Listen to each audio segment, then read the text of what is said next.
There are 196 countries in the world. 25 of them are very rich, defined as having an average wealth per person of over $100,000 a year. They are. But far more countries are quite poor, and some, which we're considering here, are very, very poor. These are the 20 poorest countries in the world, where the per capita wealth is under $1,000 a year, or under $3 a day. Every country is now more or less on a path to growth, but the poor ones are growing very, very slowly. If Zimbabwe continues at its current growth rate, it will qualify as a rich country in 2,722 years.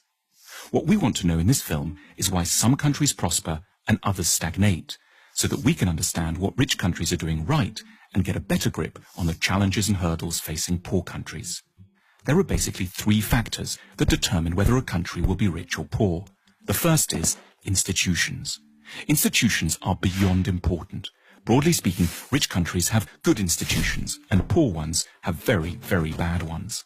The correlation between poverty and corruption is direct. The richest countries in the world are quite simply invariably also the least corrupt ones.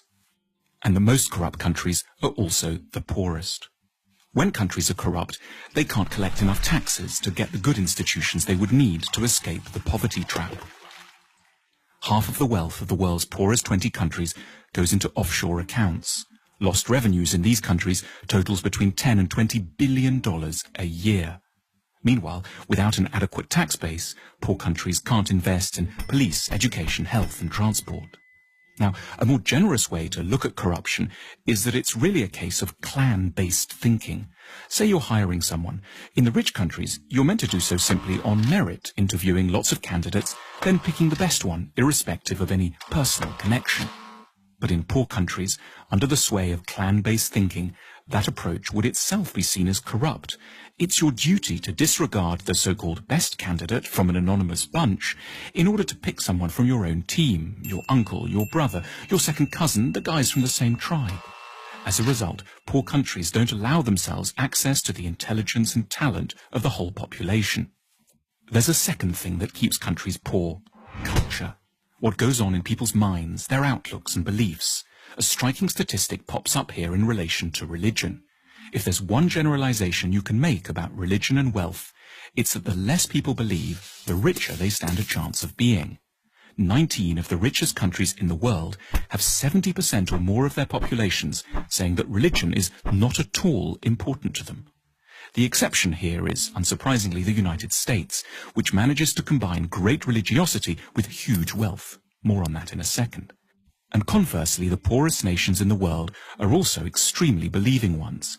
Here's how many people think religion and the supernatural is deeply important in the following countries. In the world's poorest country, simply everyone is a believer. Why is belief quite so bad for wealth creation? Because in general, religiosity is connected up with the idea that the here and now can't be improved, so you should focus on the spiritual and look forward to a next world instead. It makes quite a bit of sense when you live here. In the rich world, on the other hand, people are generally great believers in their capacity to alter their destiny through effort and talent. Incidentally, to explain the anomaly of the United States, religion seems not to slow down economic growth here because it's a particular sort of religion, an overwhelmingly Protestant and exceptionally materialistic kind. The American God doesn't want you to think of building the New Jerusalem in the next world. He wants it here and now, in Kansas or Houston.